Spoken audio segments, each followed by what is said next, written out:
Hello guys, welcome to practice mock.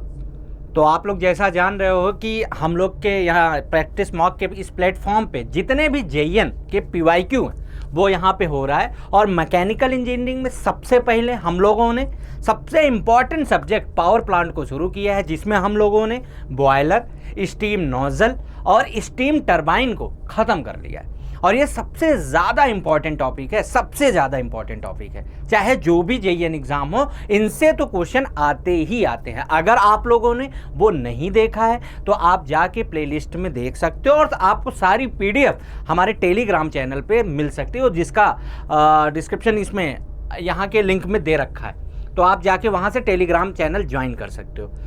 सबसे पहले बात आपको बता दें कि एसएससी जेईई का भी नोटिफिकेशन आ ही चुका है, जहाँ तक आप लोग जानते हो। हाँ, देखिए, सबसे बड़ी बात यह है कि मैकेनिकल की वैकेंसी कम आई, सबको पता है। मैकेनिकल की वैकेंसी इससे पहले भी बहुत नहीं आई थी, उससे पहले भी बहुत नहीं आई थी। तो मैकेनिकल का एक जो फेज़ चल रहा है ना, वो थोड़ा सा अभी चल रहा है, ख़राब चल रहा है कि वैकेंसी बहुत ज़्यादा नहीं आ रही। अगर हम रिस्पेक्टिव बात करें, चाहे इलेक्ट्रिकल के रिस्पेक्ट में बात करें, चाहे हम सिविल के रिस्पेक्ट में बात करें, तो ठीक है। अब उसमें आप क्या कर सकते हो, आपको डिप्रेस होने की ज़रूरत नहीं है। क्यों? क्योंकि उससे कोई फ़ायदा नहीं है यार। अब तो आप अगर तैयारी कर रहे हो तो अब इस पर क्या कर सकते हो, जो अभी एग्ज़ाम आने वाले हैं, जैसे ये RSSB आने वाला है, राजस्थान जनवरी में है, आने वाली है वैकेंसी, इसमें भी आएगी। और दूसरा क्या, वैकेंसी आपकी झारखंड वाली भी आ चुकी है। और सबसे मोस्ट अवेटेड ये जो है RRB जेईई, इसका भी देखो जल्दी ही मिलेगा और इसी में वैकेंसी आएगी। तो लेकिन अब आपको क्या करना है, आपका क्या एम होना चाहिए। देखो, वैकेंसी कम आ रही और इसमें लोग मैकेनिकल के जितने भी लोग हो, चाहे डिप्लोमा के हों चाहे डिग्री के लोग, सीट कम आ रही है तो इसमें ज़्यादा लोग भी हैं। आपको भी ये पता है कि कंपटीशन बहुत ज़्यादा है। तो अगर आप अपनी तैयारी अभी से नहीं करोगे, आपको अभी सोचो, आप अगर एवरेज भी हो ना तो आपका सिलेक्शन नहीं होगा। आप ये समझो इस बात को, चाहे वो डिप्लोमा का हो चाहे वो बीटेक का हो, आपको ज़बरदस्त तरीके से मेहनत करनी पड़ेगी। और ज़बरदस्त तरीके से मेहनत का मतलब क्या है कि आपका जो टेक्निकल पोर्शन है ना, टेक्निकल पोर्शन है, अगर 100 क्वेश्चन आ रहा है, 100 क्वेश्चन आ रहा है तो आपको 80 सही करना पड़ेगा किसी भी कीमत पे। 80 क्वेश्चन आपको सही ही करना पड़ेगा, ये तो आप जान लो। उसके लिए क्या करना पड़ेगा, जो वैकेंसी अभी बची है ना, ये जैसे RSSB आने वाली है, झारखंड है, तो उसके लिए आप क्या कर सकते हो कि टेक्निकल पोर्शन अभी से आप इतना मजबूत कर लो, अभी से ही मजबूत करना पड़ेगा आपको। और आपको रीजनिंग भी चाहे जिसमें आती हो, चाहे RRB के फर्स्ट फेज में भी रीजनिंग आती है, एप्टीट्यूड आती है, तो उसमें आपको पूरा का पूरा अटेम्प्ट करना पड़ेगा। और अगर 50 नंबर का आ रहा है तो 40 से ऊपर करना पड़ेगा, तब आप कहीं लिस्ट पे आ पाओगे। देखो, दो चीज़ें, अगर आप एवरेज की तरह पढ़ाई कर रहे हो तो सिलेक्शन नहीं होगा, ये तो आप जान लो, डेफिनेटली नहीं होगा सिलेक्शन। क्योंकि मैकेनिकल का सिनेरियो जरा बहुत ज़्यादा अभी इस समय वैकेंसीज नहीं है यार, ये आप भी देख रहे हो, वैकेंसी नहीं है। तो आपको अभी क्या करना पड़ेगा, आपको करना पड़ेगा ये कि मेहनत आपको करना ही पड़ेगा, इससे आपको कुछ भी और सोचना नहीं है। क्योंकि एसएससी जेईई में भी आपने देखा होगा वैकेंसी है, शायद 31 वैकेंसी आपकी कोर मैकेनिकल में है और 124 इलेक्ट्रिकल और मैकेनिकल में। तो उसमें भी यार आप जानते ही हो कि 124 जो इलेक्ट्रिकल और मैकेनिकल में होता है, उसमें ज़्यादातर सीटें इलेक्ट्रिकल की होती हैं, आपको पता है। लेकिन हमको क्या करना है, अगर सिलेक्शन लेना है ना, तो बहुत ज़्यादा मेहनत करने की ज़रूरत है, अभी बहुत ही ज़्यादा मेहनत करने की ज़रूरत है, ये आप जान लो, बहुत ही ज़्यादा मेहनत करने की। मैं बार बार इस वर्ड को बोल रहा हूँ क्योंकि हाँ, वैकेंसी कम आई है, सबको पता है। डिप्रेस में भी होंगे लोग कि यार वैकेंसी ही नहीं आ रही मैकेनिकल में, लेकिन आपको अब हर एग्ज़ाम को टारगेट करना पड़ेगा। आपकी टेक्निकल की तैयारी इस तरीके से हो कि आपको अगर किसी दूसरे स्टेट में भी वैकेंसी आ रही है ना, तो उसमें सिर्फ आपको जीएस पोर्शन और आपकी एप्टीट्यूड रीजनिंग तैयार करना पड़े बस, तब जाके आप कहीं सिलेक्शन ले पाओ। ये सच्चाई है। और इस चीज़ को जितनी जल्दी आप समझ पाओगे ना, उतनी जल्दी ही आप उस तरीके से मेंटल प्रिपरेशन में रहोगे कि आपको तैयारी करनी है। आपको टेक्निकल इस तरीके से तैयार कर लेना है कि किसी स्टेट में, किसी भी स्टेट में जेईई का एग्जाम हो, आपको टेक्निकल इस लेवल का तैयार होना चाहिए कि आप उसमें कम से कम 100 क्वेश्चन आ रहा तो 80 क्वेश्चन कर पाओ। उसका एक ही तरीका है, प्रैक्टिस। जितने भी पीवाईक्यू हैं प्रैक्टिस करो, और जितना भी यहाँ पे भी जैसे पावर प्लांट का मैं करा रहा हूँ, जितने भी जेईएन एग्जाम है वही क्वेश्चन बार बार आते हैं। तो जितने भी जेईएन एग्जाम हैं उनके सारे क्वेश्चनों की प्रैक्टिस मैं करा रहा हूँ, सब्जेक्ट वाइज कराऊंगा। तो हताश होने की जरूरत नहीं है, लग जाइए बस। इस तरीके से प्रिपरेशन को आप ले जाइए कि आपका किसी भी स्टेट में, जैसे राजस्थान वाली वैकेंसी है ना, तो आपको सिर्फ उसमें जीएस पढ़ना पड़े यार, इतना अभी से तैयारी लग जाओ कि टेक्निकल में आपको सोचने की जरूरत ही नहीं पड़े, कि टेक्निकल में भी आपको कुछ सोचने की जरूरत है यार, उसकी तैयारी है, उसकी प्रैक्टिस आपको रोकना नहीं है, कंटिन्यूअस आप इसकी प्रैक्टिस करते रहोगे। उसका दो ही तरीका है, पीवाईक्यू मैं करा रहा हूं, आपको टेस्ट देने की जरूरत है। लगातार वैकेंसी लगी हुई है, अगर अक्टूबर में SSC हो जाएगा तो ये जनवरी में आने की संभावना है, इसमें ठीक ठाक वैकेंसी आ जाएगी। तो आपको करना तो पड़ेगा ही आपको। तो चलते हैं, आज का सेशन स्टार्ट करते हैं। जहां तक हम लोगों ने पढ़ लिया था, स्टीम टरबाइन खत्म कर लिया, उसके भी 27 से 30 क्वेश्चन जितने भी पीवाईक्यू के हैं वो हमने कर लिए हैं। आज स्टार्ट करते हैं, सबसे आप लोगों का सबसे बेहतरीन टॉपिक है स्टीम पावर प्लांट में रैंकाइन साइकिल। और इसमें बहुत ज़्यादा टाइम नहीं देंगे, जितना मैक्सिमम हो सकता है ना पीवाईक्यू करेंगे, थोड़ी बातें जानेंगे और उसके बाद सीधे पीवाईक्यू पे लगेंगे। यार प्रैक्टिस करना ही पड़ेगा, और जितने भी पीवाईक्यू मैं कराऊंगा, मैं बार बार वही बोल रहा हूं कि आपका लेवल इस तरीके से होना चाहिए कि 100 में आपको 80 क्वेश्चन सही करके आने पड़ेंगे, तब आपका सिलेक्शन होगा। मैकेनिकल में हो तो करना पड़ेगा यार, करना ही पड़ेगा आपको, नहीं होगा नहीं। सीईटी कम आ रही है, आप थोड़ा सा टाइम वेस्ट करो, उतने में लड़के पढ़ रहे हैं, ये आप समझ लो इस बात को। और जितनी जल्दी आप समझ लोगे उतनी जल्दी आप एकदम प्रिपेयर हो जाओगे कि टाइम वेस्ट नहीं करना है। आइए शुरू करते हैं पावर प्लांट में रैंकाइन साइकिल। यार हम लोगों ने अभी तक पावर प्लांट में क्या क्या पढ़ लिया है, हम लोगों ने अभी तक क्या क्या पढ़ा है। हम लोगों ने बॉयलर खत्म कर लिया, बॉयलर खत्म करने के बाद हम लोगों ने क्या पढ़ लिया, नोजल खत्म कर लिया, नोजल खत्म करने के बाद हम लोगों ने स्टीम टरबाइन पढ़ लिया। अब जब ये सारी चीजें पढ़ लिया है, उन्हीं सारी चीजों का इस्तेमाल करके साइकिल बनती है, और उसी साइकिल का यूज हम करते हैं किसमें, स्टीम पावर प्लांट में। स्टीम पावर प्लांट में जो हम लोगों ने बॉयलर पढ़ा है, टरबाइन पढ़ा है, उसी का यूज करते हैं इसमें। इलेक्ट्रिसिटी जनरेशन करने के समय हम लोग किसका यूज करते हैं, रैंकाइन साइकिल का। इतनी सी बात है कि अभी आपने बॉयलर पढ़ा, नोजल पढ़ा, और आपने क्या पढ़ा, स्टीम टरबाइन। देखो आप बॉयलर का भी यूज आप यहां देखोगे, यहां पे आप किसका, टरबाइन का भी यूज देखोगे आप। तो ये जितना हम लोगों ने पढ़ा है ना, इस रैंकाइन साइकिल में कवर हो जाएगा। इसीलिए हमने सबसे पहले बॉयलर पढ़ा था, फिर हमने आपको स्टीम टरबाइन की बातें बताई थी यार, कैसे इलेक्ट्रिसिटी जनरेट करती। अब रैंकाइन साइकिल में क्या, रैंकाइन साइकिल में जो आपका होता है एनर्जी कन्वर्जन होता है, जो हम फर्नेस में, वही बॉयलर वाला है। हीट बॉयलर में क्या करते थे, फॉसल फ्यूल को रखते थे, उसमें जलाते थे, वहां से क्या बनती थी, स्टीम, और स्टीम किस में जाती थी, टरबाइन। टरबाइन में जाके ये क्या देता है, वर्क देता है, मैकेनिकल वर्क में कन्वर्ट करता था, इलेक्ट्रिसिटी से जनरेट करते थे हम लोग। तो टरबाइन का काम सिर्फ इतना है। हमने अलग से सब बॉयलर भी पढ़ रखा है, हमने सब अलग से क्या पढ़ रखा है, बॉयलर भी पढ़ रखा है, और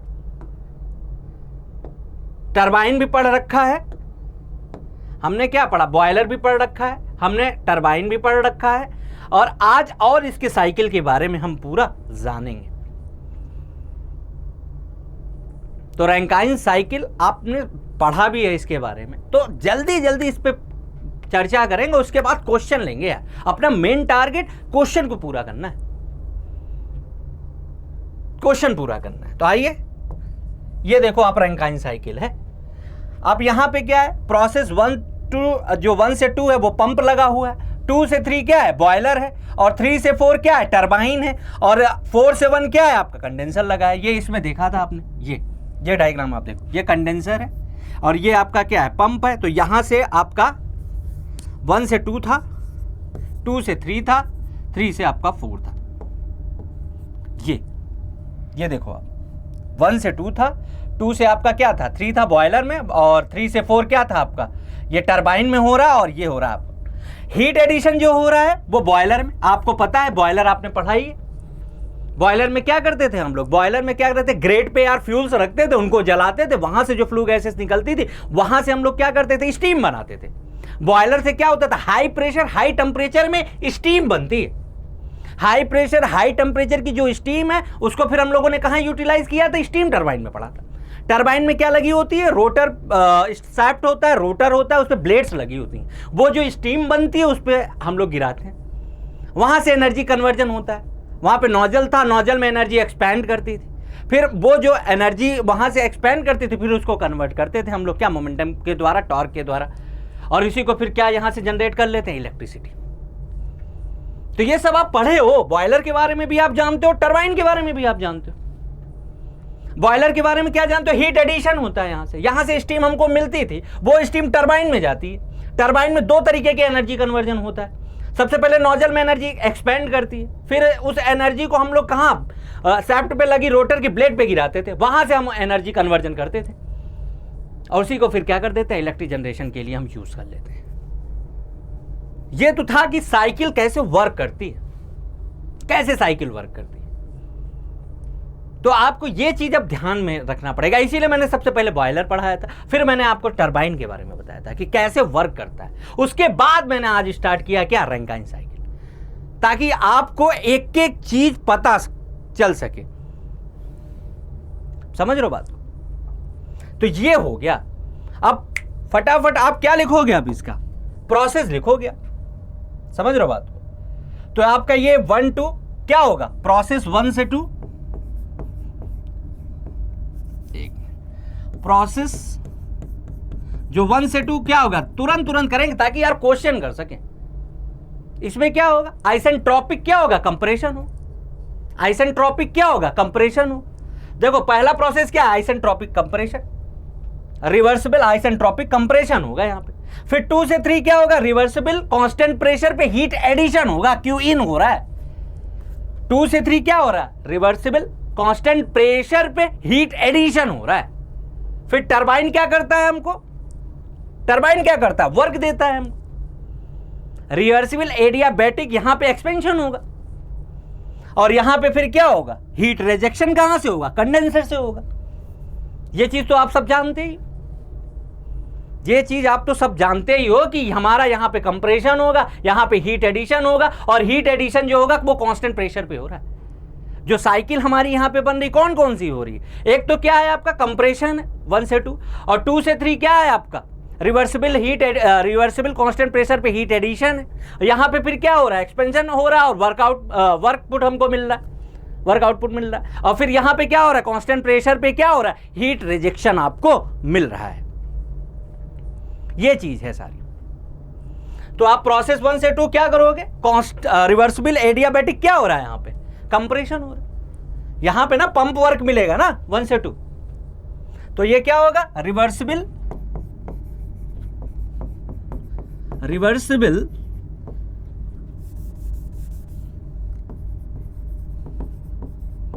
एडियाबैटिक कंप्रेशन होगा। और इसमें जो हमको वर्क मिलेगा ना, यहां पे वर्क अगर निकाले WP का जो हमको वर्क मिलेगा वो क्या मिलेगा, S2 माइनस H1, यही तो मिलेगा। अब देखो कांस्टेंट प्रेशर हीट एडिशन है, कांस्टेंट प्रेशर हीट एडिशन है, प्रोसेस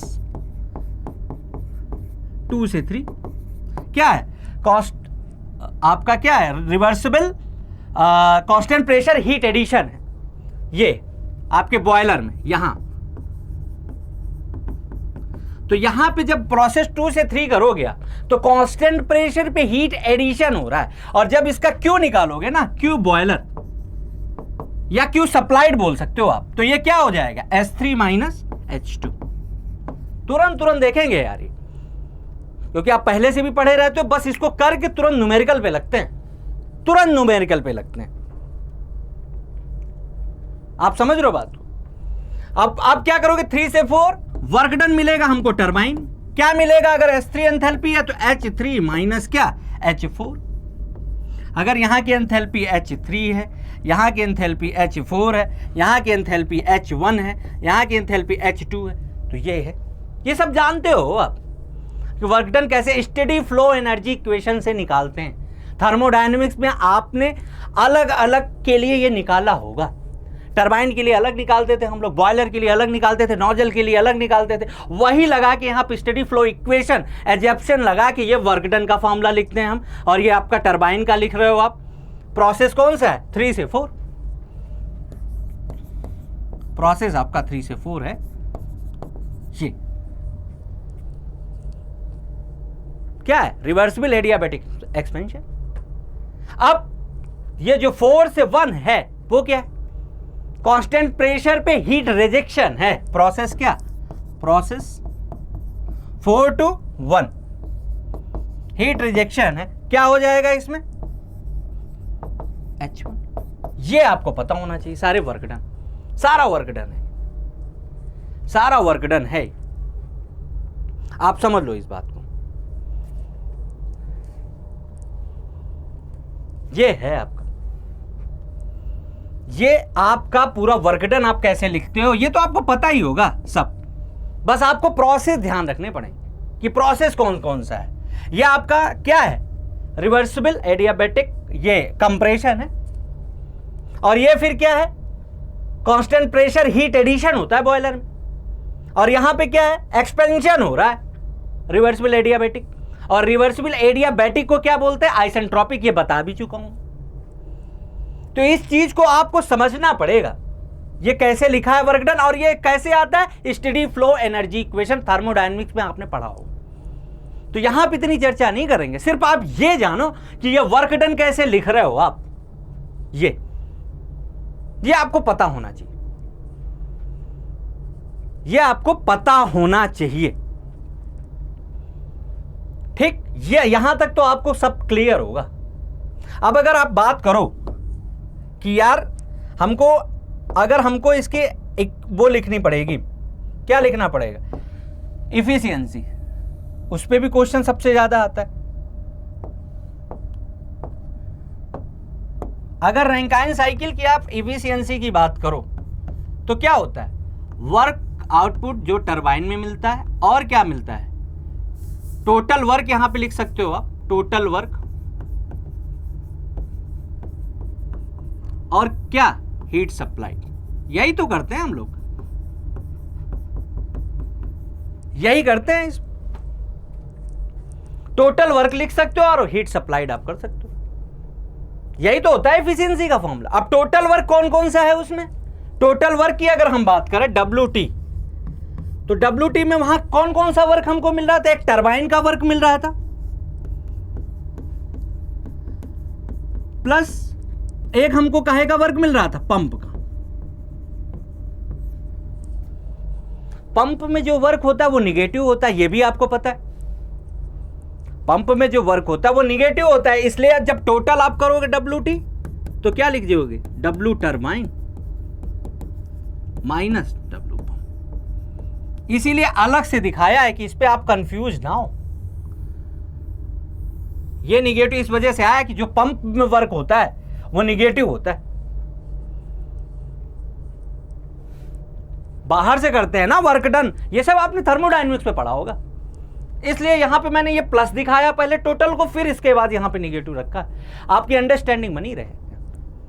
और जो हीट सप्लाइड हो रही है आपकी, क्यू सप्लाइड, वो कहां हो रही है? देखो जरा आप, हीट सप्लाइड आपकी कहां क्यू इन हो रही है?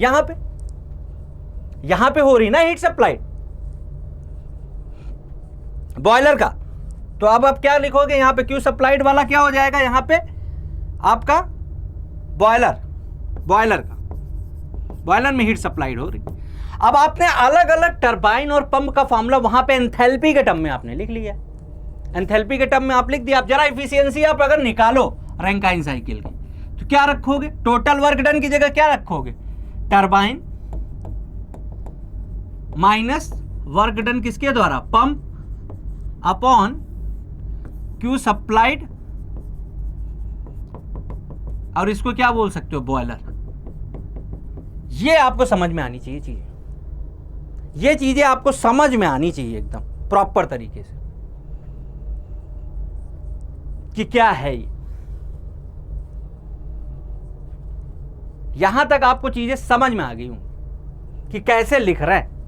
ये है आपका और इसी को बता रहा हूं, और ये सब आप फैमिलियर हो गए एकदम, क्योंकि ये थर्मोडायनेमिक्स में इसके इस प्रोसेस को लिखने के बारे में हम लोग बात करते हैं कि कैसे वर्क डन वहां पे लिखा जाता है, एजम्पशन मानते हैं, उसके बाद से स्टेडी फ्लो एनर्जी इक्वेशन से इसको लिखते हैं। तो अभी तक आपने रैंकाइन साइकिल में क्या क्या चीजें सीखी, जरा क्विक रिवीजन करते हैं हम लोग। क्या है कि सबसे पहले इसमें 4 प्रोसेस होते हैं। हम लोगों ने इसमें प्रोसेस कौन कौन से पढ़े यार? 2 तो कांस्टेंट प्रेशर पे हो रहा है, एक हीट एडिशन हो रहा है और एक हीट रिजेक्शन हो रहा है, और 2 क्या हो रहा है?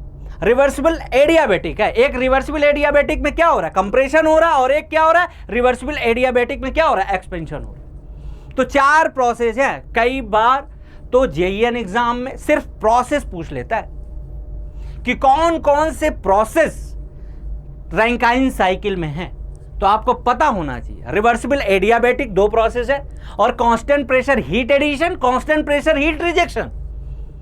ये तो पहला क्वेश्चन हो गया जिस पे पूछा जाता है। अब जब भी आपको पूछा जाएगा कि रैंकाइन साइकिल में कितने प्रोसेस होते हैं और कौन कौन से, तो आपको तुरंत ध्यान होना चाहिए कि यार सबसे पहले पंप था रिवर्सिबल एडियाबैटिक कंप्रेशन, फिर reversible constant pressure heat addition, फिर रिवर्सिबल एडियाबैटिक एक्सपेंशन, और फिर क्या आपका reversible constant pressure heat rejection.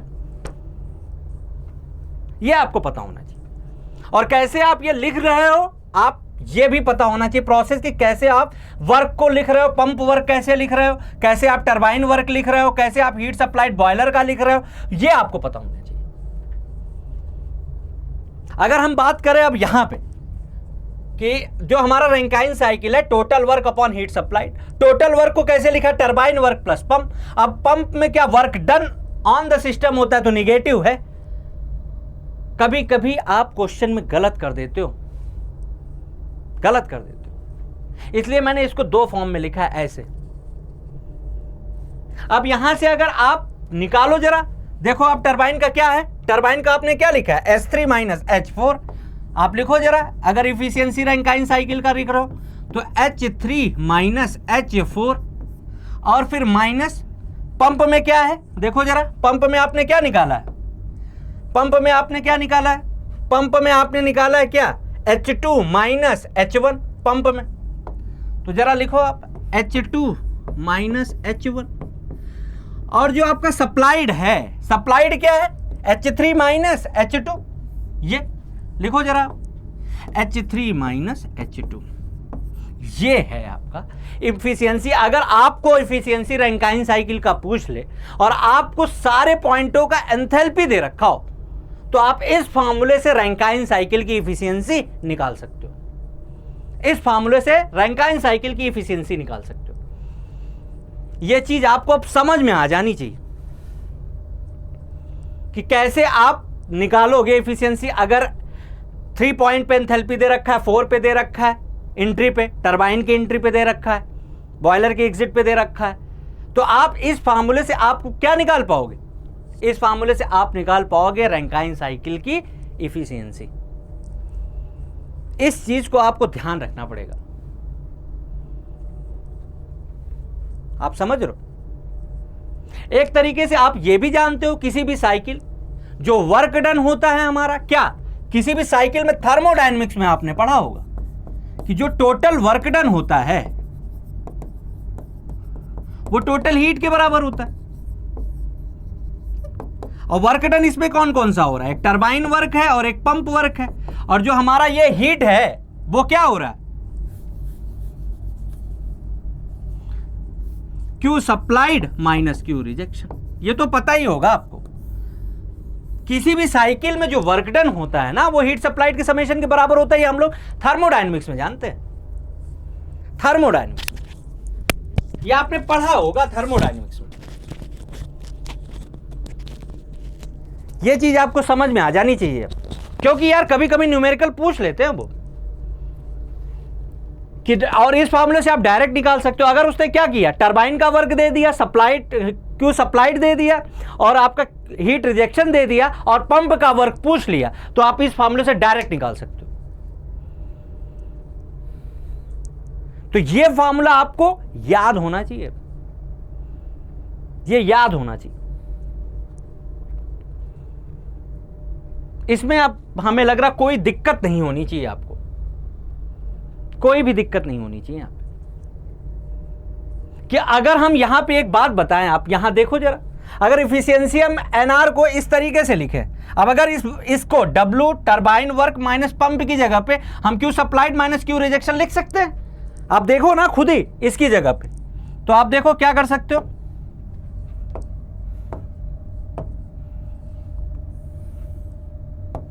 देख लो, ये सब क्वेश्चन अभी लगाने में वो मिलेगा आपको ये कॉन्सेप्ट। रैंकाइन साइकिल में हमने क्या बोला यहां पे, आप देखो जरा कि हमने क्या बोला, W turbine minus W pump की जगह पे क्या लिख सकते हो, Q supplied minus Q rejection, ये तो लिख सकते हैं। तो आप लिखो जरा, इसमें जो हमने लिखा यहां पे क्या हो गया, Q supplied minus Q R upon Q supplied, ये यहीं से निकाला है, आप इसको ध्यान दोगे आप यहां से। अब फिर यहां से इसको कैसे लिख सकते हो, रैंकाइन की इफिशियंसी, ये क्या हो जाएगा 1 minus Q R upon Q S, ये है। इसको इस तरीके से भी कर सकते हो। कई फॉर्म बता रहा हूं कि कैसे कैसे आप इसको मॉडिफाई कर सकते हो रैंकाइन साइकिल की इफिशियंसी को, यूज आएगा, न्यूमेरिकल देगा वो, तो आप इस तरीके से भी इसको कर सकते हो, इसको इस तरीके से भी कर सकते हो। और जो हमारा एक बार डायग्राम आप देखोगे ना यहाँ पे, इसका जो टेम्परेचर है बॉयलर का, जो बॉयलर का टेम्परेचर है वो क्या है, मैक्सिमम है, ये बॉयलर का, और ये हमारा क्या है, कंडेंसर का है, टीसी। तो ये बोल सकते हैं ना, टीबी को टीएच बोल सकते हैं, हायर, और कंडेंसर को क्या बोल सकते हैं, टीएल, लोअर। अब जरा यहां पे रखो जरा, अगर हम यहां पे रखे हैं इफिशियंसी आर, ये सब जो लिख रहा हूं आप थर्मोडायनेमिक्स से पढ़ लिए हो पूरा, आप समझ रहे हो, टीएल माइनस टीएच, ये भी आपको ध्यान होना चाहिए। कुछ इसमें नई चीजें नहीं बता रहा हूं मैं, कुछ भी नया नहीं है, कुछ भी नया नहीं है, ये सब आप जानते हो, थर्मोडायनेमिक्स में पढ़ा भी होगा, थर्मोडायनेमिक्स से ये पढ़ा भी होगा कैसे निकालते हैं, वहां पे कार्नोट साइकिल में भी ऐसे ही निकालते हैं जैसे यहां निकाल रहे हो। तो ये चीज आपको अब पता होना चाहिए, ये चीज आपको अब क्या होना चाहिए, पता होना चाहिए। समझ में आ गई ये चीज। अब दो चीजें इसमें और है, क्या है दो चीजें, वो चीज भी आप ध्यान रख लो, क्योंकि कभी कभी क्वेश्चन इस पे पूछ लिया जाता है, उसके बाद लगते हैं अपने न्यूमेरिकल पे क्वेश्चन करते हैं। बेसिक चीजें आपको पता हो गई सारी, मैंने बता दी कि क्या होता है रैंकाइन साइकिल, कैसे इसकी प्रोसेस का वर्क डन और हीट सप्लाइड लिखते हैं, ये भी आपको पता चल गया होगा। फिर इसकी एफिशिएंसी कैसे लिखते हैं वो भी आपने देख लिया होगा, किस तरीके से लिखते हैं और किस किस फॉर्म में लिख सकते हैं, ये भी बताया मैंने। उसके बाद आपको क्या लिखा दिखाया मैंने फिर, कि इसको रैंकाइन साइकिल को इस फॉर्म में भी लिख सकते हैं, ये भी आपको बता दिया। अब नया क्या है इसमें, एक आपने टर्म सुना होगा वर्क रेशियो का, बैक वर्क रेशियो का, वो भी इसमें पूछता है, वर्क रेशियो और बैक वर्क रेशियो। तो जो आपका वर्क रेशियो है ना, वर्क रेशियो वो भी देख लो आप इसमें ये भी देख लो कि वर्क रेशियो जो होता है वो क्या होता है, W net upon W turbine, ये याद होनी चाहिए यार। अब डब्ल्यू नेट को क्या लिख सकते हो, W turbine minus W pump upon W turbine. अब इसको एक बात बताओ हमको, वर्क रेशियो इक्वल्स टू, इसको क्या लिख सकते हो, अलग अलग अगर हम कर दें तो ये आपका क्या आ जाएगा, ये 1 minus W pump upon W T. और बैक वर्क रेशियो क्या होता है, इसको ही बैक वर्क रेशियो बोलते हैं, इसको क्या बोलते हैं, बैक वर्क रेशियो। तो हम क्या जाने कि work ratio equal to 1 minus back work ratio.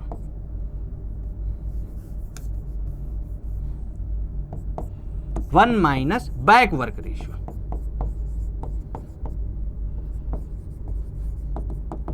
ये है आपका। तो ये फार्मूला भी आपको ध्यान होना चाहिए, ये फार्मूला भी आपको क्या होना चाहिए, ध्यान होना चाहिए। तो 3 से 4 चीजें बताई, उसके बाद अब सीधे न्यूमेरिकल पे निकलते हैं, सीधे न्यूमेरिकल पे निकलेंगे। इसमें और कुछ अपने को जानना ही नहीं, न्यूमेरिकल पे निकलते हैं, क्वेश्चन करते हैं जो आए हुए हैं, जो आए हुए हैं। सबसे पहले आपने क्या जाना, इसमें 4 प्रोसेस होते हैं यार। कौन कौन से होते हैं? Constant pressure, constant reversible adiabatic compression, pump में होता था। फिर रिवर्सिबली और आपका क्या, हीट एडिशन होता था कांस्टेंट प्रेशर पे, बॉयलर कांस्टेंट प्रेशर पे हीट एडिशन होता था। टरबाइन क्या होता था, एक्सपेंशन करता था, रिवर्सिबल एडियाबैटिक एक्सपेंशन। फिर आपका क्या होता था, constant pressure heat rejection. 4 process है रैंकाइन साइकिल का, आपको ध्यान होना चाहिए। सबसे पहला और बेसिक क्वेश्चन यही पूछता है, तो ये आपको ध्यान होना चाहिए। फिर उसके बाद हम लोगों ने क्या निकाला यार, सब प्रोसेस के जो कांस्टेंट प्रेशर हीट एडिशन का हमने बॉयलर का फॉर्मूला देखा एंथैल्पी के टर्म में कैसे क्यों लिखते हैं। फिर हमने टरबाइन का देखा कि वर्क डन कैसे लिखते हैं उसमें। फिर हमने पंप का वर्क डन देखा। फिर हम लोगों ने क्या देखा, हीट रिजेक्शन का फॉर्मूला देखा एंथैल्पी के टर्म में। फिर हम लोगों ने उससे क्या निकाला, रैंकाइन साइकिल की यार इफिशियंसी निकाली। रैंकाइन साइकिल की इफिशियंसी हम लोग ये जानते हैं कि total work done upon heat supplied. Total work done में टरबाइन का वर्क होता है, पंप का वर्क होता है, उसको निकाल। फिर उसमें हम लोगों ने एंथैल्पी के टर्म में रैंकाइन साइकिल की इफिशियंसी निकाली। फिर हम लोगों ने ये जाना यार कि साइकिल में जो होता है ना, टोटल वर्क डन का जो एडिशन होता है वो हीट सप्लाइड के बराबर होता है, ये आपने थर्मोडायनेमिक्स में भी पढ़ा होगा। फिर वहां से हमने वर्क डन के को रिप्लेस किया क्यू सप्लाइड और क्यू रिजेक्शन के टर्म में, वहां से एक इफिशियंसी का फॉर्मूला निकाला, ये जो मैं बता रहा हूं। फिर उसको टेम्परेचर के टर्म में ये निकाल लिया। इतनी चीजें हम लोग कर लिए। तो ये चीजें आपको अब ध्यान होनी चाहिए, पूरी तरीके से, पूरा तरीके से आपको यह ध्यान होना चाहिए। एक और इसमें बचता है क्या, स्टीम रेट, वो उसका भी यूज आता है, स्टीम रेट। स्टीम रेट को कैसे लिखते हो आप, 1/W नेट।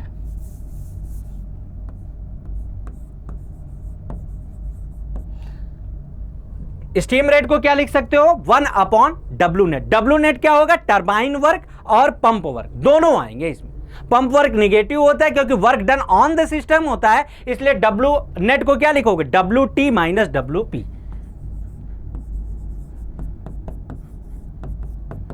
ये लिखोगे आप, ये याद होना चाहिए। और जो ये स्टीम रेट होता है ना, जो इसकी यूनिट है स्टीम रेट, वो क्या है, kg पर सेकेंड है, kg पर सेकेंड है यूनिट आपकी। यहां पे आप समझ रहे हो, यहां पे जो स्टीम रेट की यूनिट है वो यूनिट से भी खेलता है आपको, kg किलोवाट सेकेंड है, ये याद रखना आप। अगर इसी को अगर वो kg किलोवाट पर आवर में दे देगा तो यही फार्मूला क्या हो जाएगा, 3600/W नेट। ये याद रखना पड़ेगा आपको, आवर। दोनों फार्मूले आपको ध्यान रखने पड़ेंगे। स्टीम रेट, इतनी चीजें हम लोगों ने बात कर ली है, इतनी चीजें हम लोगों ने क्या कर ली है, पूरा डिस्कस कर लिया। अब क्वेश्चन करते हैं फटाफट, आओ तुरंत जितने भी जेईएन के एग्जाम के क्वेश्चन है वो आप करते हैं। देख लिया जो बेसिक बन सकता है, रैंकाइन साइकिल पे कितने बेसिक क्वेश्चन बन सकते हैं। आपने सारे प्रोसेस के बारे में जान लिया कि कौन कौन से प्रोसेस होते हैं, 4 प्रोसेस होते हैं यार, वो जान लिया हमने। वर्क डन, सप्लाइड, रिजेक्शन का कैसे फार्मूला लिखते हैं एंथैल्पी के टर्म में, वो जान लिया हमने। वर्क रेशियो के बारे में जान लिया कि रैंकाइन साइकिल में वर्क रेशियो क्या होता है, total work done upon turbine work. फिर हम लोगों ने बैक वर्क रेशियो में भी रिलेशन निकाला, वर्क रेशियो और बैक वर्क रेशियो में वो क्या निकल के आता, work ratio equal to 1 minus back work ratio. Back work ratio सिर्फ पूछा जाएगा तो आप क्या लिखोगे, negative work upon positive work. Negative work किस में मिलता है, हमको पंप में मिलता है, तो जो हमारा बैक वर्क रेशियो क्या होगा, W pump upon W turbine. Back work ratio जब भी आपसे पूछा जाए तो आपके दिमाग में तुरंत ये होना चाहिए, negative work done upon positive work done. सीधी सी बात, निगेटिव वर्क डन कौन सा देगा, work done on the system, यानी पंप देगा। और टरबाइन क्या देगा हमको? Positive work done. और वर्क रेशियो जो होता है वो total work done upon positive work done, ऐसे याद कर सकते हो, या total work done upon turbine work. ये याद होने चाहिए, इसमें कोई वो नहीं होना चाहिए कि वहां पे कंफ्यूजन हो कि back work ratio, back work से याद आना चाहिए निगेटिव होगा ऊपर, negative work done upon positive work done. और वर्क रेशियो सिर्फ आए तो तुरंत ध्यान होना चाहिए net work done upon turbine work done. ये ध्यान होना चाहिए आपको, एकदम ध्यान होना चाहिए इस चीज का। अब आओ क्वेश्चन कर लेते हैं। देखो पहला question, thermal power plant work on, बताओ आप ये कब आया हुआ है? ये कब आया हुआ है? देखते जाओ जरा। 2015 में बेसिक क्वेश्चन पूछता है थर्मल, और खूब ढेर सारे पूछे। ऐसा कोई एग्जाम जेईएन का नहीं है जिसमें रैंकाइन साइकिल से क्वेश्चन ना पूछा गया।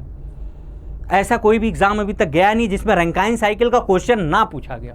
बेसिक ही पूछता है, उसमें तो गलती आप वैसे भी नहीं करोगे। क्या रैंकाइन से thermal power plant works on Carnot cycle? नहीं। Joule cycle? नहीं। रैंकाइन साइकिल पे वर्क करता है, बस खत्म खत्म। इसमें तो समय लगाना ही नहीं है।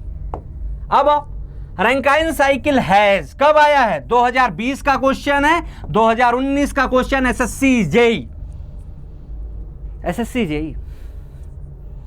जेई ने इस बार और ट्विस्ट कर दिया। इस बार उन्होंने मेंस हटा ही दिया एक तरीके से। जो डिस्क्रिप्टिव पेपर था वो हट गया, वो ऑब्जेक्टिव कर दिया उन्होंने। अब प्री में आपको ऐसे क्वेश्चन करने पड़ेंगे, बेसिक।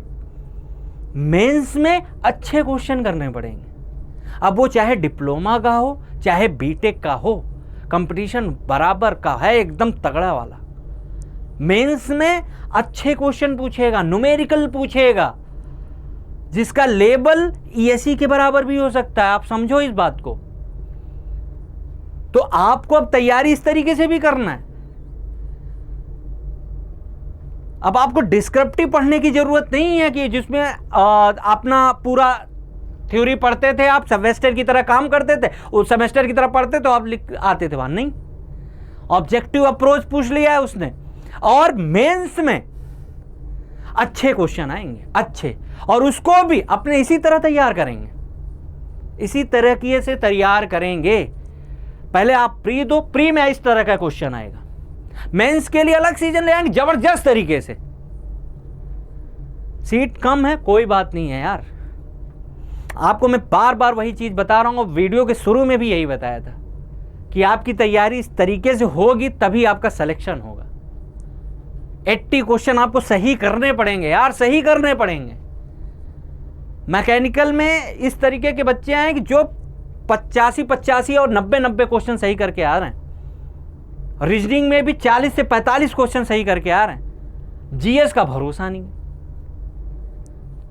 नहीं भरोसा। आप उस पर 15 मार्क्स भी ला रहे हो, 20 मार्क्स भी ला सकते हो, उतना ही आएगा। 20 से ज्यादा तो नहीं आता, क्योंकि बहुत अजीब पूछता है उसमें, आप सबको पता है ये। तो आपका स्ट्रॉन्ग दो ही चीज कर सकते हो यार, एक तो टेक्निकल गलत नहीं होना चाहिए, आती हुई चीज गलत नहीं होनी चाहिए, और दूसरा क्या, रीजनिंग। 45 तो सही करना ही पड़ेगा, करना ही पड़ेगा, आप ये समझो। और ये सब क्वेश्चन तो एकदम आंधी की तरह उड़ जाना चाहिए वहां, क्योंकि 10 क्वेश्चन वो न्यूमेरिकल देगा और उसको भी आपको सही करना पड़ेगा, ऐसे क्वेश्चनों को विद इन ए सेकेंड करके तरीके से। अब स्ट्रेटजी उस तरीके से बनानी पड़ेगी आपको कि कैसे पेपर अटेम्प्ट करना भी बहुत बड़ी बात है, कि आप किस स्ट्रेटजी से पेपर अटेम्प्ट कर रहे हो, आप समझ लो। आप तैयारी कर रहे हो, आप तो ढंग से करो, तब सिलेक्शन होगा। मैंने आपको पहले ही वीडियो के शुरू में भी बोल दिया, एवरेज वालों का अब खत्म है कहानी, है यार खत्म। रियलिटी फेस करो, और बहुत ज्यादा मेहनत करके पढ़ने की जरूरत है। मैकेनिकल में सीट नहीं आ रही सिविल की तरह 1000 2000 नहीं आ रही, और बहुत दिन से नहीं आ रही। ऐसा नहीं है कि ये पहली बार है, ऐसी ही सीट एसएससी जेईई में मैकेनिकल के लिए आती है। पिछली बार भी यही हुआ था, उससे भी पिछली बार यही हुआ था। आप अपने पे फोकस करो, बाहर क्या चल रहा है, क्या दे रहे हैं सीट, वो आप छोड़ दो। अगर अब आप इस फील्ड में आ गए, तैयारी कर रहे हो, तो जबरदस्त तरीके से करो, खत्म। PYQ मैं लगवा रहा हूं, टेस्ट सीरीज दो आप उसमें मैक्सिमम कोशिश करो कि 85 तक क्वेश्चन आपके सही होने चाहिए किसी भी कीमत पे। आओ करो जरा, ये रैंकाइन साइकिल है 2 आइसोकोरिक 2 आइसोबोरिक प्रोसेस, ये होता है नहीं, खत्म। 2 आइसोथर्मल एंड 2 आइसोबोरिक प्रोसेस नहीं, आइसोबोरिक तो होता है, लेकिन मैंने बार बार चिल्ला चिल्ला के यही बताया ये तो नहीं होता है। एडियाबेटिक होता है, रिवर्सिबल एडियाबेटिक प्रोसेस होता है। देखो अब देखो आप, ये क्या है, आइसेंट्रोपिक, खत्म। एडियाबेटिक नहीं बोलते हैं, मैंने जब भी बोला है प्रोसेस में मैंने रिवर्सिबल बोला है, रिवर्सिबल एडियाबेटिक, क्योंकि ऑप्शन तो 2 एडियाबेटिक यहां भी दिया है और आइसोबोरिक भी दिया है। गलत है, ये गलत है। 2 आइसेंट्रोपिक होता है वो, रिवर्सिबल एडियाबेटिक को ही क्या बोलते हैं हम, आइसेंट्रोपिक। अच्छा क्वेश्चन है ये, हल्के में ले गए, गलत कराओगे आप तुरंत, क्योंकि आइसेंट्रोपिक बोल रहा है। आइसेंट्रोपिक का मतलब रिवर्सिबल भी होना चाहिए, एडियाबेटिक भी होना चाहिए, और नीचे क्या लिखा है 2 एडियाबेटिक एंड 2 आइसोबोरिक। गलत हो गया ये, ध्यान नहीं दिए गलत करके आ जाओगे क्वेश्चन। सी ऑप्शन सही है, सी ऑप्शन है ये सही, गलत नहीं करना है। बहुत अच्छे से ऑप्शन में खेला है उन्होंने, बहुत अच्छे से। इन्होंने क्या लिखा 2 आइसेंट्रोपिक एंड 2 आइसोबोरिक प्रोसेस, और यहां पे क्या लिखा 2 एडियाबेटिक एंड 2 आइसोबोरिक प्रोसेस। एडियाबेटिक सबको याद है, और ये नहीं भूल जाते कि रिवर्सिबल भी आगे मैंने लगाया है, जितनी बार बोला रिवर्सिबल एडियाबेटिक, और इसी को क्या बोलते हैं आइसेंट्रोपिक। आइसेंट्रोपिक प्रोसेस होना चाहिए, ये बोला है बार बार मैंने। नहीं ध्यान दिए, आपको दिखा डी ऑप्शन, तुरंत लगा के चले, बाद में कहोगे ओह गलत हो गया यार। नहीं, नजरों से धोखा नहीं होना चाहिए। आपने 2 ऑप्शन देखा, आइसोकोरिक, तुरंत गलत काटा, आइसोथर्मल होता ही नहीं। अब यहां फंस गया मामला, और ऑप्शन इतना क्लोज रख दिया ना, 2 एडियाबेटिक एंड 2 आइसोबोरिक, और दे रखा है 2 आइसेंट्रोपिक एंड 2 आइसोबोरिक। आपने अगर एडियाबेटिक सुना, रिवर्सिबल भूल गया, गलत हो गया क्वेश्चन, तुरंत गलत होगा। इसलिए पूरी तैयारी ढंग से करो, और ये सब क्वेश्चन उड़ जाने चाहिए तुरंत, विद इन ए सेकेंड, कि देखा तुरंत बबल भर दो। इन्हीं सबसे समय निकाल के अच्छे क्वेश्चनों का वहां पे न्यूमेरिकल आप सॉल्व कर सकते हो। विच of the following is not a part of Rankine cycle, कब पूछा गया, 2021 का क्वेश्चन है। ऐसे क्वेश्चन आते हैं रैंकाइन साइकिल में। बस आपने क्या क्या पढ़ा वहां पे, देखो आपने टरबाइन था, पंप था, बॉयलर था, कंप्रेशर नहीं था, तो आंसर क्या हो जाएगा, कंप्रेशर। तो देखा ही था ना आपने, क्या देखा था आपने कि यार यहां पे ये था आपका, ये पंप था, ये आपका क्या था, बॉयलर था, ये आपका क्या था, टरबाइन था, और ये आपका क्या था, कंडेंसर था।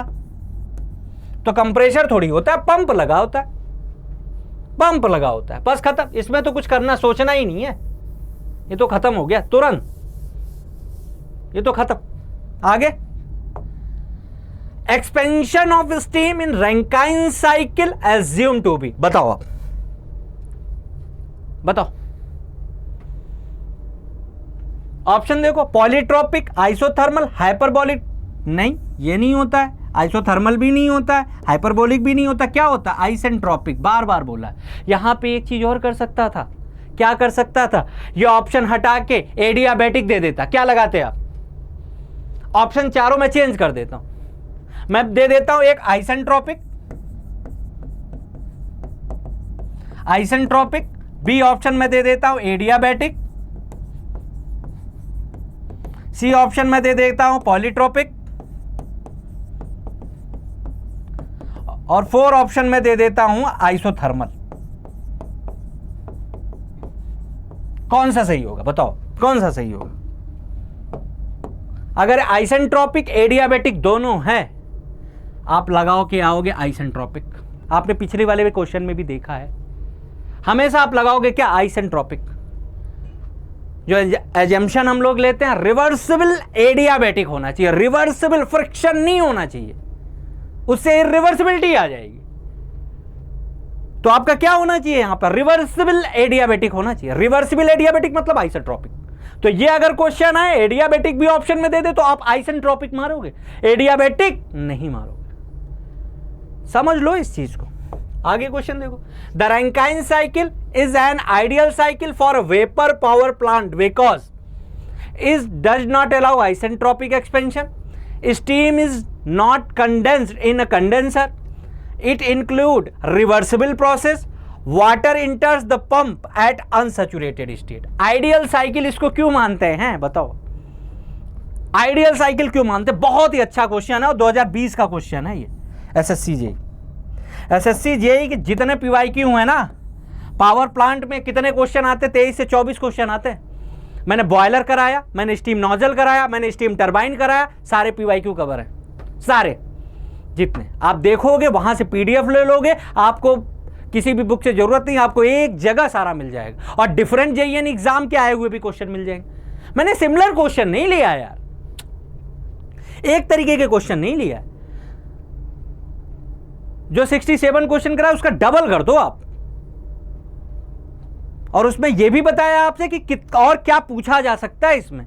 आपने अगर बॉयलर नहीं देखा, आप बॉयलर जाके देखो तो, नोजल आप जाके देखो तो, एक भी क्वेश्चन बाहर नहीं होगा, एक भी क्वेश्चन। यहां पे देखो बहुत ही अच्छा क्वेश्चन है ये, वहां जाके आप फिर करोगे यार ये क्या है, डज नॉट अलाउ, ये आपको तुरंत कीवर्ड पकड़ना चाहिए। नॉट कंडेंस्ड, ये क्या है? हाँ, तुरंत आपकी नहीं यार, आइसेंट्रोपिक तो अलाउ है, आइसेंट्रोपिक एक्सपेंशन तो कराते ही हैं। रिवर्सिबल एडियाबैटिक कंप्रेशन पंप में होता है, रिवर्सिबल एडियाबैटिक एक्सपेंशन किस में होता है? आपका टरबाइन में होता है। गलत हो गया पहला ऑप्शन। कंडेंस तो कराते ही हैं कंडेंसर में। मेन पॉइंट ये है, इसको आइडियल मानने का जो मेन पॉइंट है वो ये है कि it includes reversible process, reversible adiabatic expansion, reversible adiabatic compression, reversible heat addition at a constant pressure, reversible heat rejection at a constant pressure. ये बोला है, शुरुआत में ही बोला है, और देख लो कितना बेसिक से क्वेश्चन पूछ रहा है वो। अगर आप ध्यान नहीं दिए नहीं कर पाओगे आप।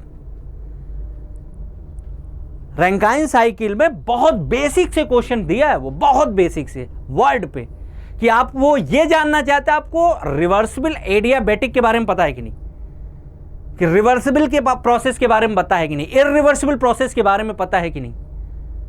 और जो पिछला क्वेश्चन था उससे भी पिछला था, उसमें भी दिया था एडियाबैटिक भी दे दिया था, टू एडियाबैटिक टू कॉस्ट आइसोबोरिक, नहीं टू आइसेंट्रोपिक टू आपका ये आइसोबोरिक।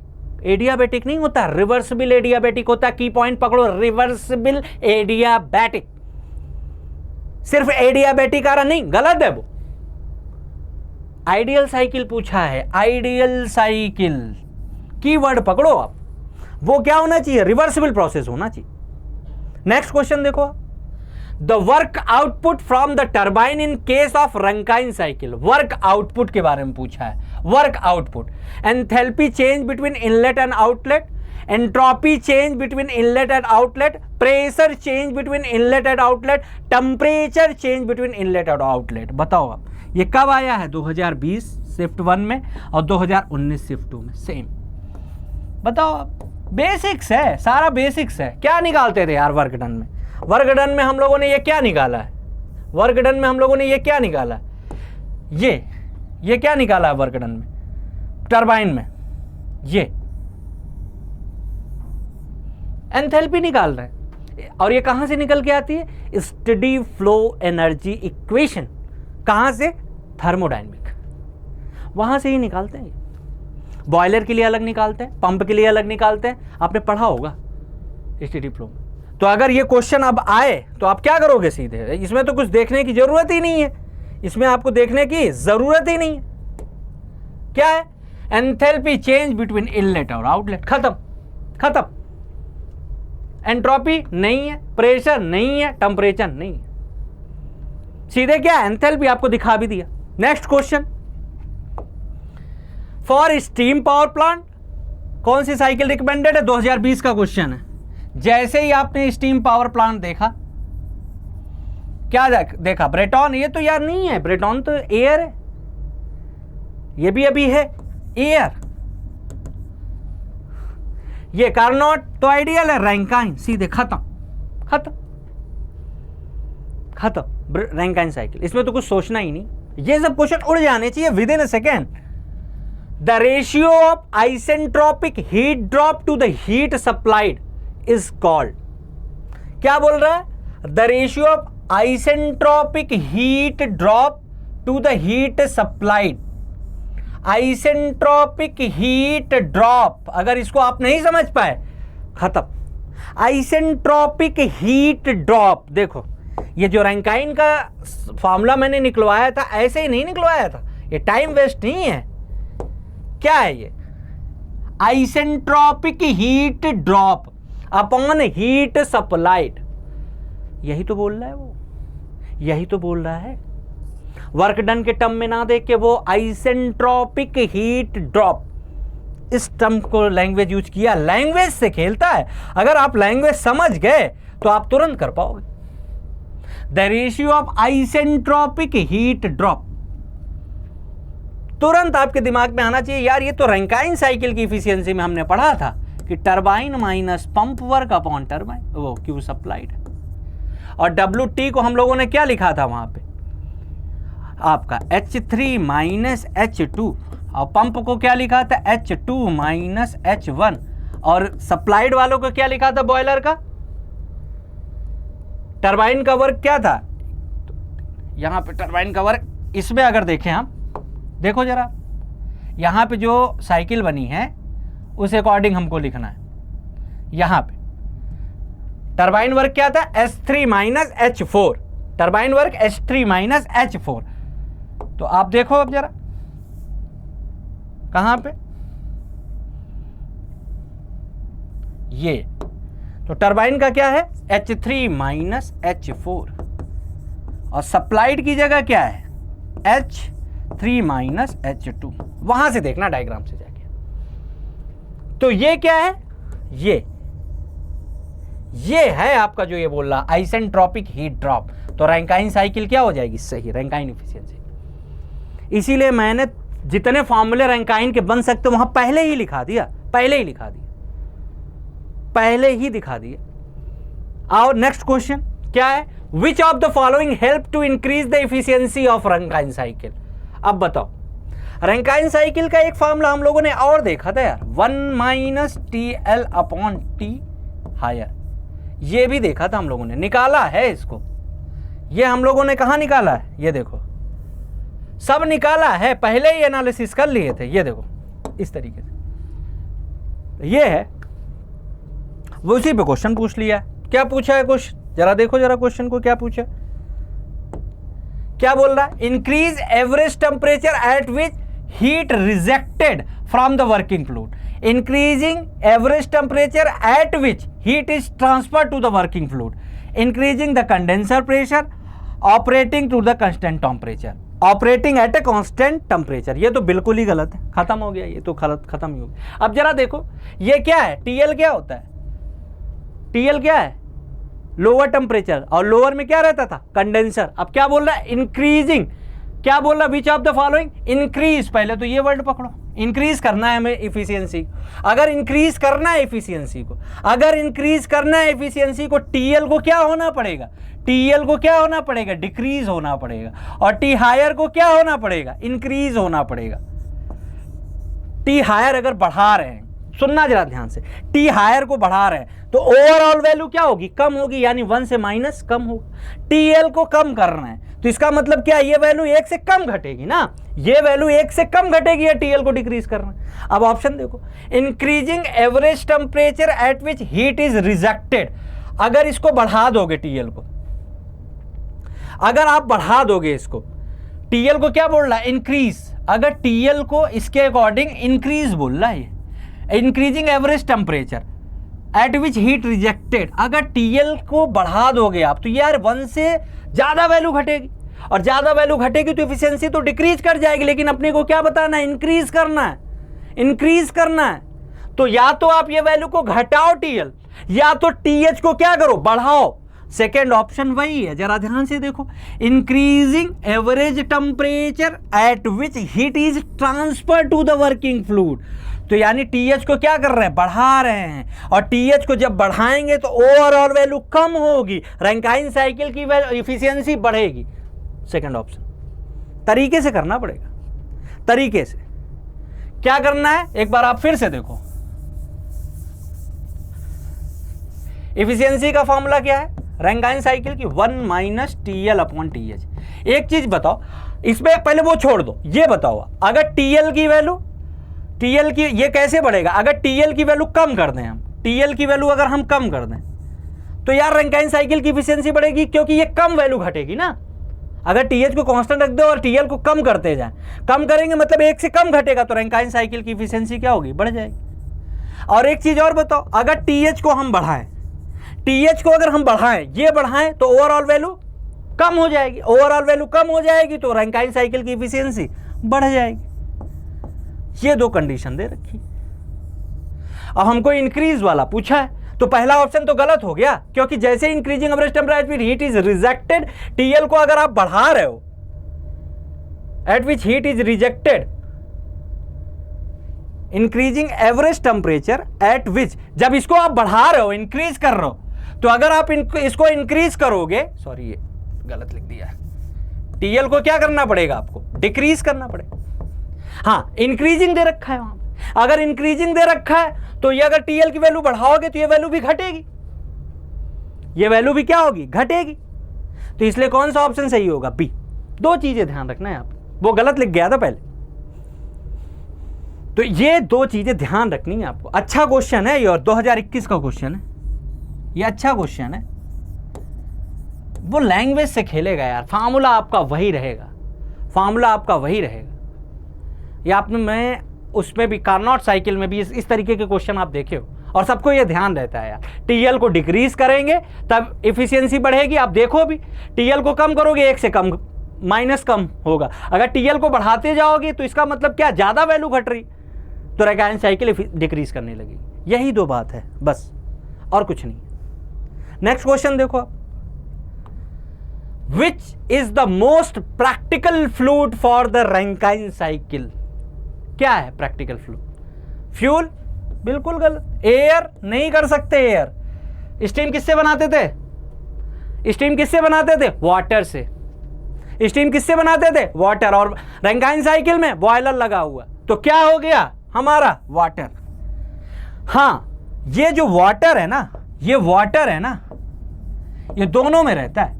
वाटर मतलब लिक्विड फेज में भी रहता है, लिक्विड फेज में भी रहता है और वाटर फेज में भी रहता है। ये आपको ध्यान रखना पड़ेगा, ये आपको ध्यान रखना पड़ेगा कि जो ये वाटर है वो लिक्विड फेज में भी रहता है, वाटर फेज में भी रहता है।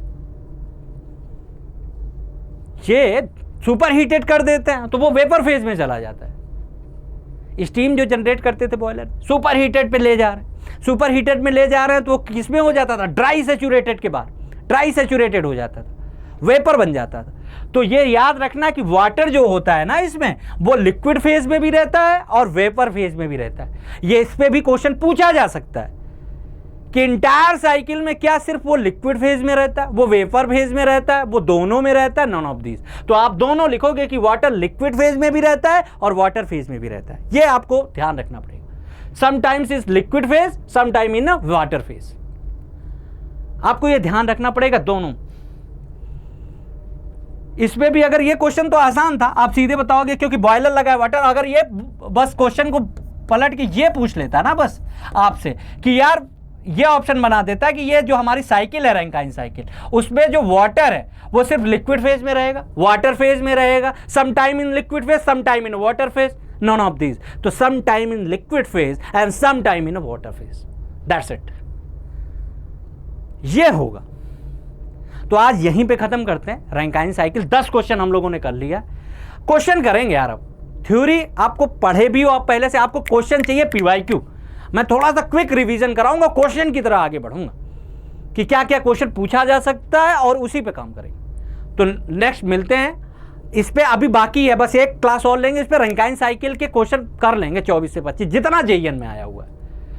लग जाओ आप तैयारी पे, मैं आपको यही बोल रहा हूँ, बार बार बोल रहा हूँ। कोई बात नहीं, सीट कम आई है यार, सबको पता है, ये इसमें सोचने वाली कोई बात नहीं है। सीट कम आई है, अभी नहीं कम आ रही, उस साल भी कम आई, तो उससे भी पिछले साल भी कम आई थी, तो कोई नया नहीं। एसएससी जेईई की वैकेंसी आ गई है, आपको सिर्फ इस तरीके से मेहनत करना है कि आपको टेक्निकल में, मैं अब भी बोल रहा हूँ, टेक्निकल में 85 क्वेश्चन आपको सही करके आने होंगे, रीजनिंग में आपको 45 क्वेश्चन सही करके आने होंगे।